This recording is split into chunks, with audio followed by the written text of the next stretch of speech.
Chaque été, c'est 1 litre de crème solaire qui est déversé chaque seconde dans les océans. Et contrairement aux idées reçues, il n'existe aucune crème solaire 100% respectueuse de la biodiversité marine.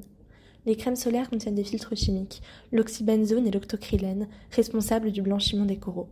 De plus, les filtres UV présents dans les crèmes détruisent aussi une microalgue, la zooxanthelle, nécessaire au développement et à la reproduction des coraux. Par ailleurs, lorsque la crème n'a pas suffisamment pénétré avant la baignade, une opercule de crème se dépose à la surface de l'eau, empêchant les rayons du soleil d'aller au contact des espèces marines réalisant la photosynthèse, comme le phytoplancton.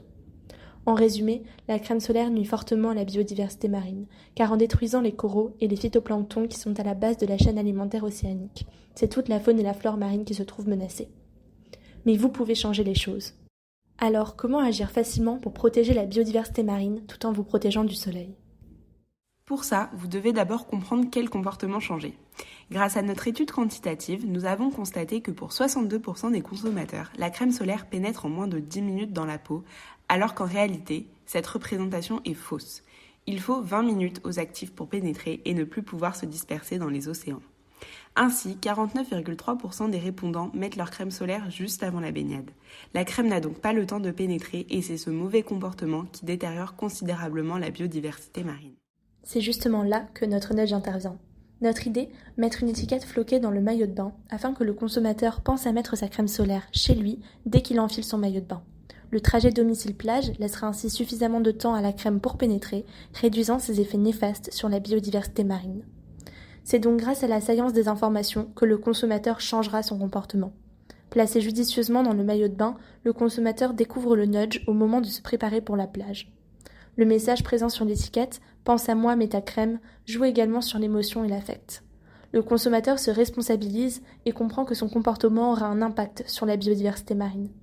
Pour éduquer le baigneur sur la signification de notre nudge, celui-ci s'accompagnera d'une campagne de communication développée par les mairies et les ONG.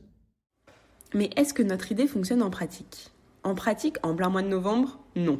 Mais avec un peu d'imagination et de mise en contexte, nous avons réussi à plonger 6 individus dans une ambiance estivale afin de tester notre idée. Dans une cabine, nous avons disposé plusieurs produits pour les mettre en situation, dont un maillot de bain et de la crème solaire. Nous avons réalisé 6 expériences, 3 expériences avec un maillot de bain qui possède l'étiquette et 3 expériences avec un maillot de bain qui ne possède pas l'étiquette. Et les résultats sont là. Sur les baigneurs mettant de la crème solaire, 100% des testés ayant vu notre étiquette ont adopté le bon comportement et ont mis leur crème en même temps que leur maillot de bain. A l'inverse, 100% des baigneurs qui n'avaient pas l'étiquette ont réitéré leur mauvais comportement en ne pensant pas à mettre leur crème solaire. Bien qu'ils puissent être biaisés par la mise en situation des participants, ces résultats sont prometteurs. Ainsi, en délivrant la bonne information au bon moment, les individus ont modifié leur comportement en appliquant leur crème avant d'aller à la plage. Ce coup de pouce en faveur de la biodiversité est prometteur pour protéger efficacement et simplement l'écosystème marin. Et vous, quand commencez-vous à adopter les bons gestes pour la biodiversité marine ?